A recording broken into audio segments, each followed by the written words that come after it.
Hello there. I am joining today for the second day of the 8 metamorphic pit stops, and I have hi Ramya, and I have a bigger a surface to take you through. So I just wanted to show this to you. I have taken some of the complications out. So first, I just wanted to review what we looked at yesterday. So you can see these 4 quadrants, right? You can see this triangle, there is this, and there is this. So this is the dark. So this is how nature's rhythms are. The dark to light, fully light, so the rainbow colors, light has all the expressions. And then this is again the dark to light to dark, so it is gray, this is gray, this quadrant is gray, this is fully dark, so pitch dark, no light, this is fully lit. So this is nature's rhythm. So black and white and gray all exists on this in the rhythms, and so this is the death gateway. So black is connected to death, being, rest. You get deepest rest in black. The image is mirrored. Oh, you don't see it, you don't see the writings clearly?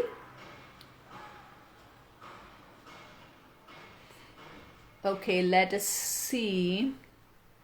So it doesn't do like Facebook that it mirrors it back. So what I would have to do is, give me a second. Let's see if I can do it this way. Okay, yes, now you can see it, right? Yeah, now is that clearer? No, don't worry about reading it. You just look at my hands. So this, you see this triangle. If you look at here, this is one quadrant, this is another quadrant, this is another quadrant, this is another quadrant. So there are 4 faces. And each midpoint, because of the midpoint in each phase, there are actually 8 parts to this. And that is what creates the metamorphic gateways. Yes? Okay. So this phase, so this entire phase is the death being phase. This is from being to doing. So this is about moving. So being is about death. Being is about deep rest. The earth element is really dominant in our body. This is when you are asleep, deep asleep at night, and you are slowly waking up. So this transition from being to doing is very important. This is where all confusions, all kinds of emotional shifts, movements, they all happen in this gateway. And then once you get footing, so this is also the gateway of learning, preparing, exploring boundaries, all that kind of renewal happens here. And then you move into light. So you've prepared yourself, you have grown, matured. This is where is the active phase. You get into really bringing things into life, into expression. So this is a full-blown expression, expressive aspect of also as you learn to express, you also interact with others. When you express, people will mirror back their own idea about their expressions, and that creates a movement. And this is where you practice self-autonomy and authority. So this is where the refinement of autonomy and authority happens over every cycle. And then again you have to let it go. So you let go. So this is again from doing, you're shifting back. And why is this important? Because the minute something has been created, it has already begun its death. Like a fruit, a tree creates a fruit. Once the fruit is on the tree, the decay has already begun. Okay, it can only be that way. It either has to be consumed and enjoyed and devoured. Either ways, it has already begun its shifting towards rotting, decaying, and then completely becoming part of the earth, right? So anything that you create, you know that it has already begun its journey of shifting, you know. So that is where that's why letting go, learning to let go is so important, because that is part of the rhythm. And in the world we live in, you know, it wants to bring you here, and then it doesn't want it to ever change. So all our energy is going in, not going here. We want to be here. Everybody wants everything to be just the way it is, never change, relationships to never change, happily ever after. All those are myths. All those do not exist in the world. Yeah. So these kind of things. And then so the energy is to never enter this. So this is where, so if in nature, all the rhythms, yeah, exist here. So if I take this out, in the center is human life. This is the human life. And this is our life cycle. This is where we are moving from birth to becoming old, and then, you know, dying, and then being born, and, you know, so this is how the energy of life moves. And then this is how a woman's body, menstruation, moves. So as you're entering, the day you begin bleeding, you're entering the being gateway, the death gateway, and then you're going here, right? So even if a woman becomes pregnant, she stays here. She is actually in the 9th metamorphic gateway, which I'm not even talking about here. And once the baby is born, she is back on this process. So as soon as birthing happens, this area is very, very delicate for a woman. She enters this phase, because then she enters bleeding. So this care is so important till she enters this phase. You know, this part is very, very important for a woman's own health and healing.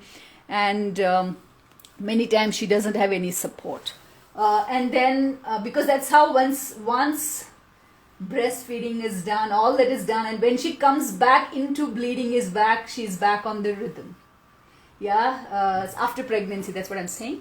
And then you have the moon. So you see the moon, the dark moon is right here. Tomorrow is dark moon. So right now we are in this gateway, we are somewhere here. We are in the being space as part of a psyche is concerned.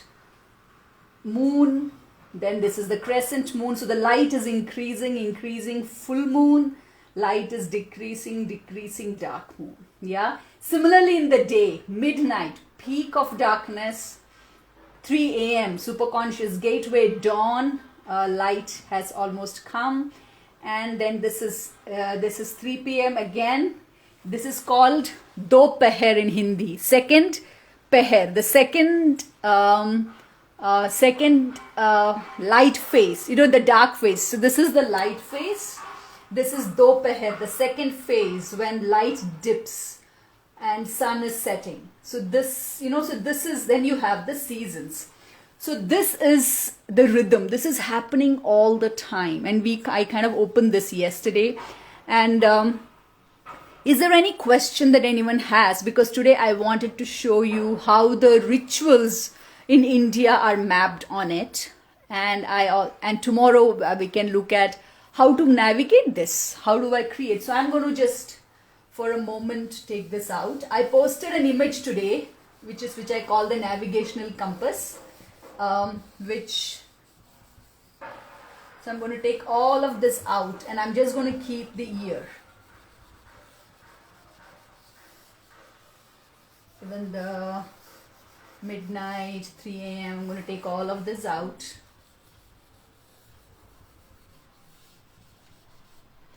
Yeah, and now you see, you can see it more clearly. Yeah, so this is the dark, this is the light, this is the gray areas.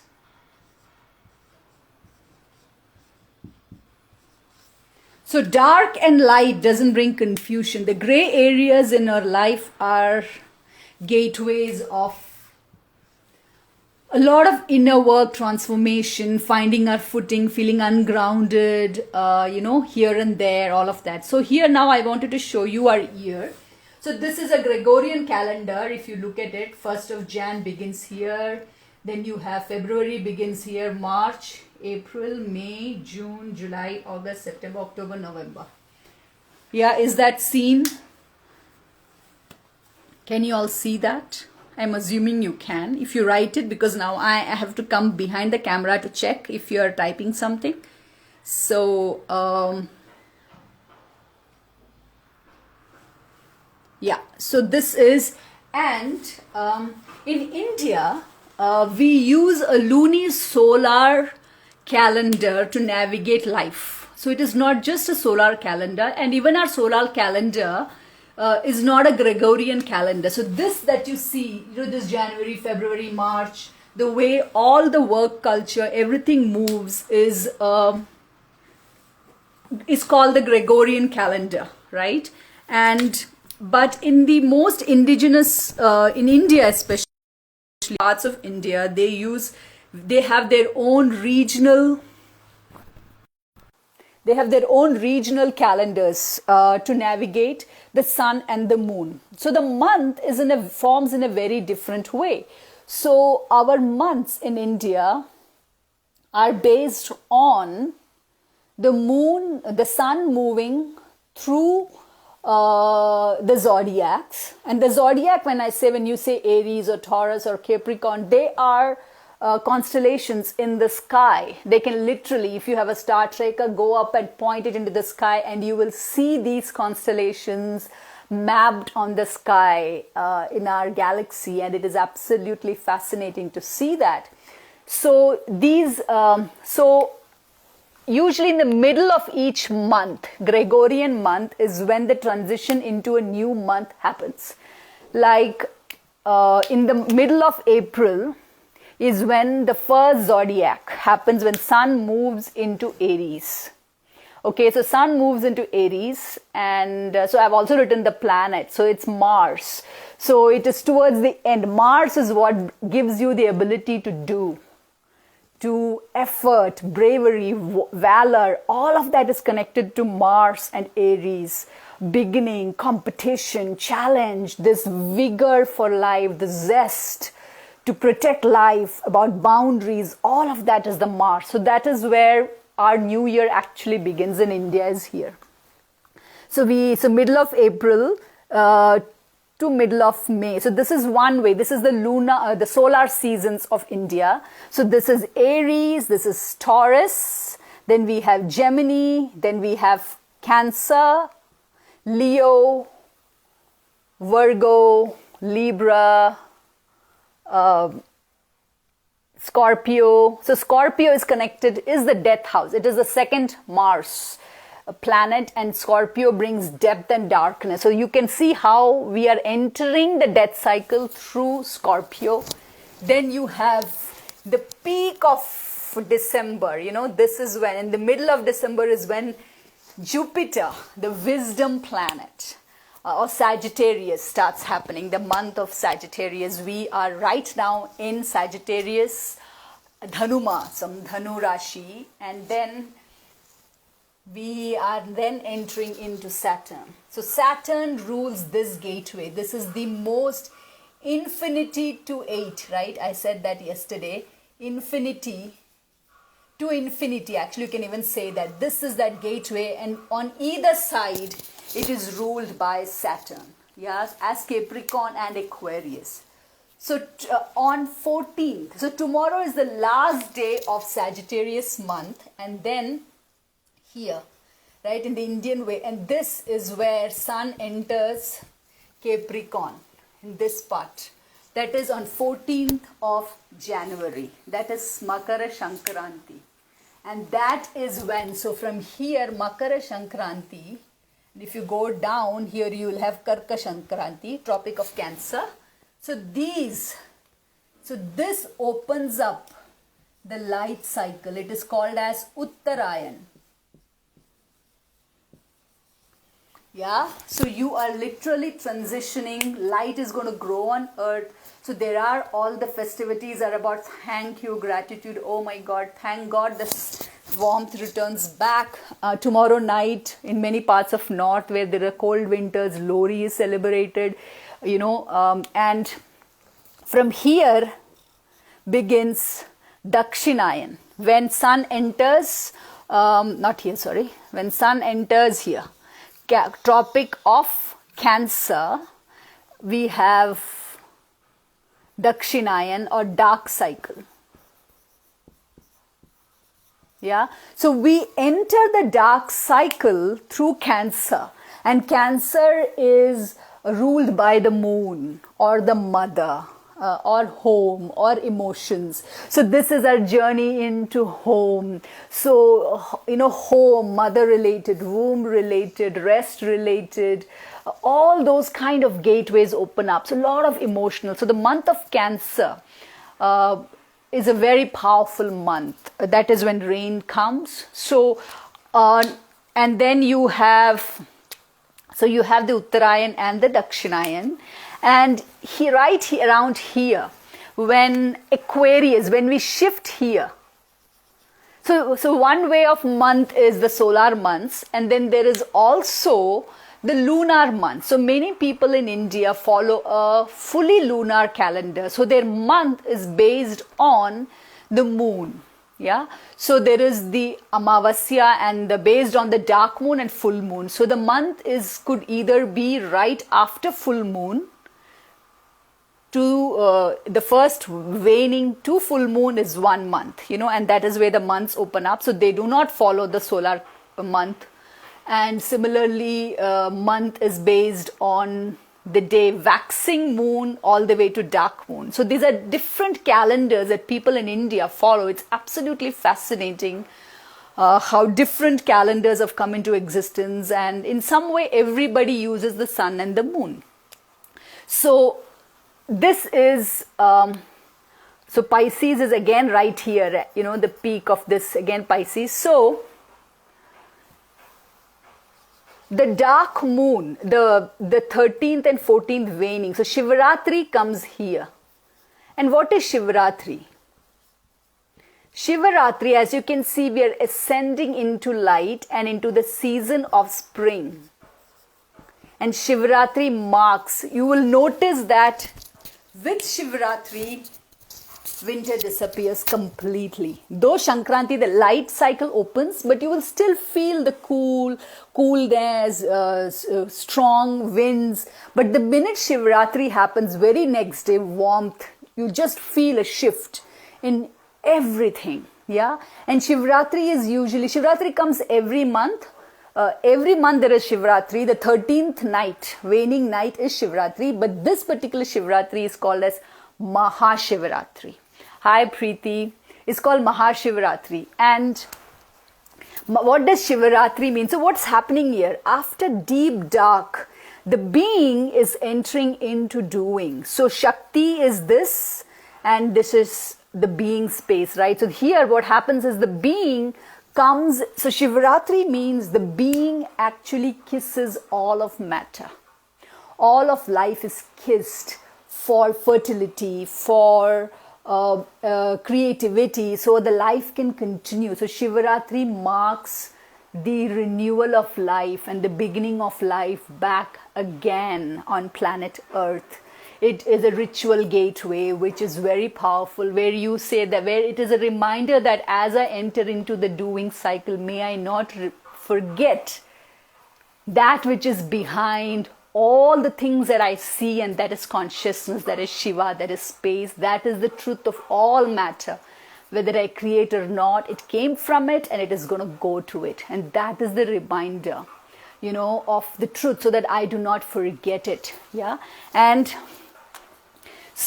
as we saw, this is the in between, the gray space, which is the most difficult transition. So all the festivals, maximum festivals are here and here. All our festivals, they are in the gray spaces. They are in the spring and fall or autumn. This is when all our festivals, all celebrations, the minute summer comes, No festivals the minute winter is beginning, especially the peak of here and peak of here, there are literally no festivals. It is seen as though it is the full light and full dark. It is a time of actually pausing, giving yourself a little break, and letting and receiving whatever is. Yeah. So you have Shivaratri, and every month, like every phase has a Navaratri. So then right after Shivaratri, in the very next month, the last month, which is Pisces, the zodiac, we have our spring Navaratri. So what is spring? Spring is from deadness of winter, we are bringing life back into the body. So spring cleaning is the word. Cleaning is a word associated with spring. So scrubbing, even in your body, you're doing scrubbing, you are really stocking up on your vitamin D, which can get deficient during the dark phase because sun wasn't really there. And your calcium, because if vitamin D goes low, then your calcium absorption in the body, in your bones, decreases. So your bones, when you enter spring, might be weaker. So you nourish your vitamin C, your calcium, your vitamin D, vitamin K, all the vitamins. So spring is the time of really vitamin A, ability to see. So all the vegetables and fruits in spring, spring is the best time of the year to eat well, to be extremely active, exercise, take out inertia from your body. And all our festivals in spring are about that, is about every aspect, physical, emotional, relational, sexual, creative. All the festivals, they allow us to renew everything. You have the festival of Holi, you have the festival of Puram here. You have Basanta Panchami. So Basanta Panchami comes somewhere around here, the 5th waxing of the moon. And it is, you remember, you do Saraswati Puja. And Saraswati is the goddess connected to beginnings. Yeah, she is creativity. So all skills, they become manifest here. So you're seeking blessings. Please open up. You're asking that energy in the nature to take form and give you the blessing of your expression, your autonomy, your authority. So that is what there's so many festivals here. Holi was about actually renewing sexuality in the young. So in the olden days, it was more a youth, young people in less than 24 years of age who were really celebrating Holi in that way that, there's a lot of flirtatiousness, erotic songs were sung, and and if you see in nature also, all the birds start chirping, they build their nest. So there's a lot of flirtatious energy, young leaves, so youthfulness. So many festivals here are about that. Even Navaratri, spring Navaratri is really about fasting, building strength back in the body. You eat your protein, you get your protein, you stay away from eating rice and grains. So this is absolutely unbelievable that when you follow the festivals, your body, your mind, your everything, when you really fully go into it, it supports that. Then we come, once we enter here till May, so this is Taurus, and you will see many festivals are lined like that. And then when you come to Tropic of Cancer, that is right here, right? Tropic of Cancer. And when the Dakshinayan begins, there is another, Cancer is the month of the moon, the rains come, and it is the time to nourish our body, whatever we have done, and we've moved into so much activity during the light cycle. It is now time to let it all go. So when rain is very dominant outside in this phase, that is a good time actually to engage in panchakarmas, massages. When rain is outside, you are doing all activities to bring a balance into your physical, mental, emotional, psychological, relational beings. In the old culture, wives will go to their mother's house during this month and stay there because immediately after comes Sun, the Leo, Sun's house comes. So then they return back home. And this is the month in Kerala, actually, with the rain, this dark moon that comes here is when we do ancestral remembrance. Yeah. And in rest of India, that gateway opens somewhere in Virgo. There is 14 days here, 15 days here in the waning cycle. From after full moon here to here is when we, the Pitru Paksha or the ancestral gateway opens up, and that is when you do all the rituals. Yeah, and here you enter this gateway in somewhere around Meena Masam and Tula month is when you do Navratri. And Navratri comes right here just as you transition into this. So here you have the ancestral gateway, the Cancer month. Then you have Ganesh Chaturthi for this.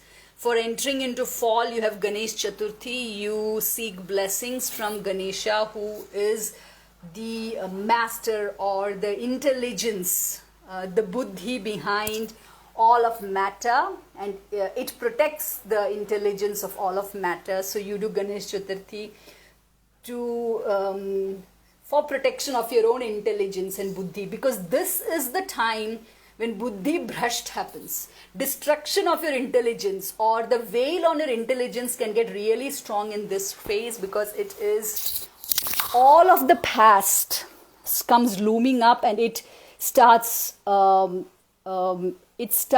showing up in your perception, and our perception becomes our world. We think our perception is a reality. So trauma gateway is really strong here. This is a trauma gateway. Old traumas, past traumas really show up here, and that is why so many of the festivals here are really about protection of the intelligence. And even if you see, it's Virgo, which is Mercury. Mercury is the intelligence. Gemini is Mercury right here.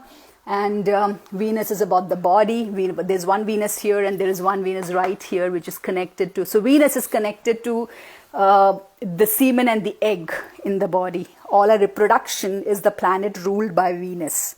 Okay, so these planets are also very, very powerfully moving, and they are influencing our own movement.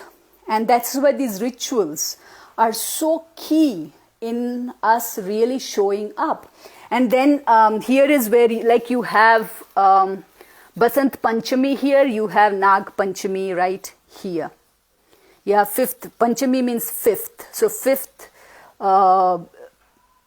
waxing moon and fifth waxing moon here in the month of Kumbha Rashi, Aquarius, I think, and here it is Cancer. And no, Capricorn and Cancer. And it is again connected to, as rain comes is when snakes come out of their pits. And snake, it's protection of snakes. So Basant Panchami, the Nag Panchami or serpent, fifth waning festival or ritual is about really letting everyone know that now the snakes are going to be out. So we better tread carefully. It's not about killing snakes. It's about we are in their world. So we tread in a way that we protect them. We don't harm the snakes, because snakes are very powerful agents of our ecosystem. Yeah. So, and then here, in many parts of India, in Kerala, we have this festival just a day before, right here. The last day of Cancer. Last day of Cancer, just before you enter Leo, we have a festival called in Kerala, it is called Jeshtha festival. And it is this, on this day, what happens is it is a day of removing all dirt. Symbolic meaning is removing all dirt and darkness and bringing in light. So because of rain, rain and darkness, all kinds of diseases can also manifest. And here now you're transitioning into sun. So the ritual is the entire house is cleaned. Everything is cleaned. All broken things, all old things, unused things, broken mirrors, everything is collected and light is lit in the house, and the oldest grandmother takes all these things and she will keep chanting like poverty go, abundance come, lack go, abundance come. So it is Shri. Shri is auspiciousness. It is bringing of auspiciousness. Auspiciousness, please come to my house. And then she takes all of this outside the house in the, I forgot, it's the south corner of the house, I think, which is connected to death. And it's all burnt. Yeah.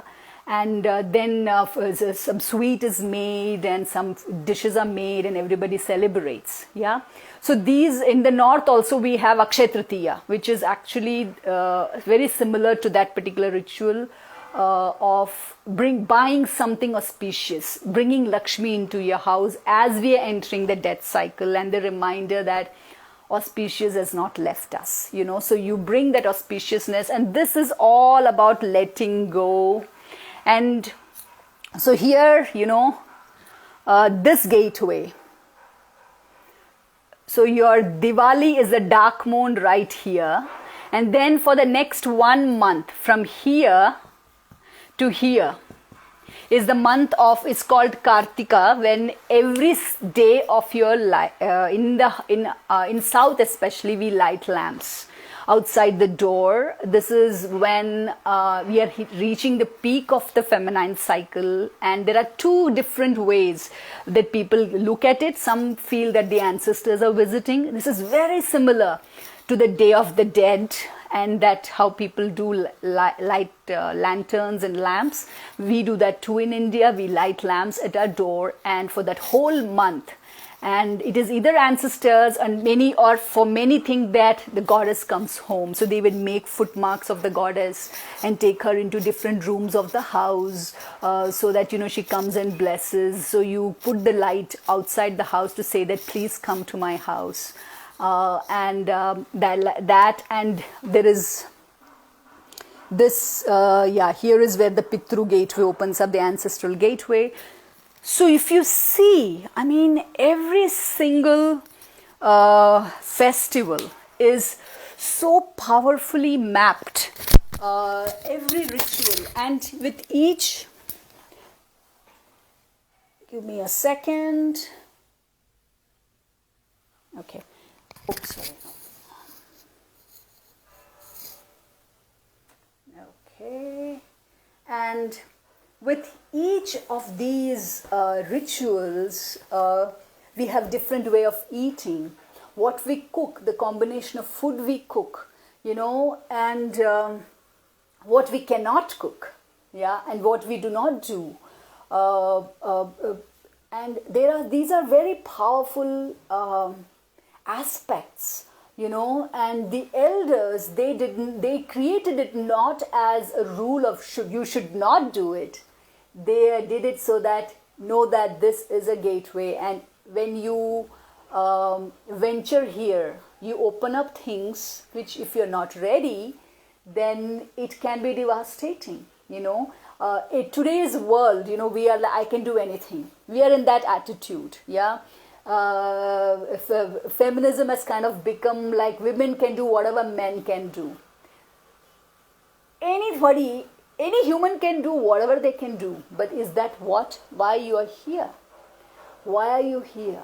You know, so in that way, being in the biology of a woman, and as you situate in this rhythm, being in the biology of your man, and in this rhythm, there are certain roles which come through nature to us, in the body, yeah. And when we break those gateways, when we say, I can do anything, what you can do, I can also do, and when we move from there, in time we do pay a price, yeah. And it does have an effect on our system. It is not about I can do anything.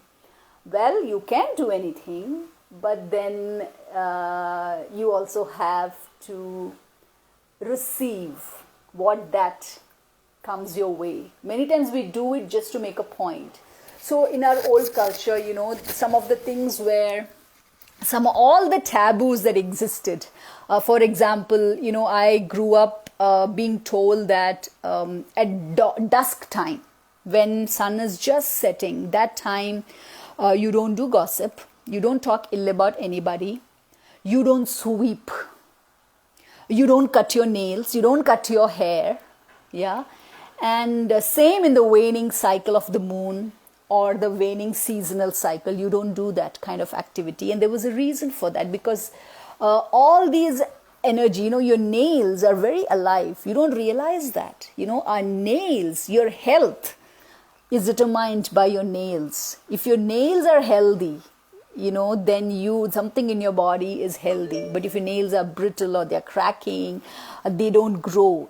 Every day there needs to be growth in the nails. My nails grow every day, and there was a time when it were brittle, and now, I by looking at my nails, so the white, there has to be white in your nails. And almost every day I have to kind of cut my nails, and you don't, when you cut your nails, the thing is not about not cutting the nails at dusk. When you cut your nails, you have to see that you completely throw it into the garbage. Similar, because it has energy. Similarly, when you cut your hair in the evening, it has really, don't leave anything lying around. These are all have energies, and they're all connected, because it's the dusk, the gateway. It is that gateway of in between. It can open up things, and these are also gateways, especially this gateway of dusk and of fall, when unprocessed, like I said, trauma opens up, unmet desires. So also souls or spirits or energies that exist in nature with unmet desires, who are lurking around, they can get attached to bodies. Yeah, they can get attached to body, not just your body, they can get attached to anything. Yeah, which has a body or a form. Easier to get attached to human than which has a very little life force. But that is why dusk time, you do not talk bad about anybody. You take a social media pause at dawn, at dusk and dawn, spring, and those around spring equinox and fall equinox. And so all these rituals, they supported us in doing that. And today we have lost the meaning. Rituals do not have those meanings. We have completely forgotten. We are doing, like if tomorrow, day after tomorrow is Sankranti. And what is in South, for Sankranti, we eat peanuts, and Kerala doesn't have that, because we really don't have winter. Kerala has no winter. I say we because I'm from Kerala. Kerala doesn't have winter. So many of these festivals in Kerala do not show up that way, because it has a completely different geographic location. It literally doesn't have winter. The winter is so different from any other part of India. Minute you enter Karnataka, you will see the whole landscape shift. When you move from Karnataka to Kerala or Tamil Nadu to Kerala, you can see the whole shift. It's the most tropical state that exists in India. So you throw anything on that land, abundance grows, because there's so much moisture and water and fertility. Anything closer to the equator has a lot of fertility. And so, what do we do? So we have Sankranti. So you're eating sesame, you're eating peanuts, you're eating patani or chana dal, you're eating jaggery. All this, today we know, all this when you eat, it introduces calcium, it introduces vitamin A, it introduces vitamin D into a body, it introduces protein, it introduces good fats. In winter, we lose fat, or we renew the fat. So Sankranti is about that reminder, and and like in Kerala, we have 14th, like when we do Vishu, we begin our early morning, you wake up. And the previous night, the elder of the house, the grandmother, would have set up everything that you require for life. Everything freshly harvested crops, or it would even be every material that you use, even jewelry, everything auspicious and beautiful that is arranged in early morning. everyone in the house has to close their eyes, go into the prayer room, and you look at all these things, and that is how we enter into the new year, the next year, and that is called Vishu. And that sight of seeing something in complete darkness, all the lights are off, only candles are lit or lamps are lit, oil lit lamps, and you to look at everything, there is a, you know that yes, it is a new beginning, you know. And then you have, for us, we have our harvest festival, which is Onam again. So, you know, it's absolutely mind blowing. You know, these festivals, and there's so many festivals I did not write. And through this year, I want to bring, as each of these gateways come, I want to mention them as these gateways. And in the Gregorian calendar, there are midpoints, like the solstices are the midpoints. February 1st is the midpoint of December 21 and March 21. It is the midpoint, yeah. So light is, so it is like the crescent moon here. You know, that kind of light exists. So all these points, you know, exist, and taboos and rituals support us. Ritual comes from the word rhythm also, you know, rhythm and ritu means it allows us to come back into the rhythm and to acknowledge, because in the human mind, our very existence and growth in our life takes us away from nature. It is built in, it's by design, because it's only when you separate from something can you fully devour and enjoy it. If you are ice cream itself, you cannot taste ice cream. You will not even know that there is ice cream. But to eat ice cream, you have to separate out. You are, as human being, and you eat ice cream, you're like, this is delicious. I can taste it. I can see it. I can smell it, hear it. You know, so our separation from nature is also to enjoy and to preserve and to realize that I am nature. And all of these life, every, you know, animal, every bird, every insect, they are my brothers and sisters. It's not just like human beings. Everything is. And today we have proof that the human DNA has every other gene. You know, it has come, evolved. All the others can be found in our gene. Every life is part of a gene. So in a way, everything, everyone is part of us. And we are here to realize that and to awaken into that. And then to move in this world. Then you realize, what is success? Yeah, to get something, to cross this line, is that success? To have this much money in my bank balance, is that success? How much success do I need, you know? And when looking at around at all the other people who do not, how much we have taken away from everyone else. And what does it mean for everyone to have basic needs? And it's only the human beings, you know. Now, our own stupidity is affecting everybody. That's a different thing. But what have we done? And it is not about those, I'm not talking about political movements, nothing. In your everyday life, how do you show up in this rhythm? What is enough? When will it be enough? Yeah, how do you show up in this moment? You know, and what are you here for? Who are you? Yeah. So these are questions when you start tuning into this and when you start looking at nature and you realize nothing here is a coincidence. Everything is so precise. Nature is precise than anything. The precision that I experience in my mind is the precision of nature. The creativity that I experience in my expression is in nature. Yeah, everything.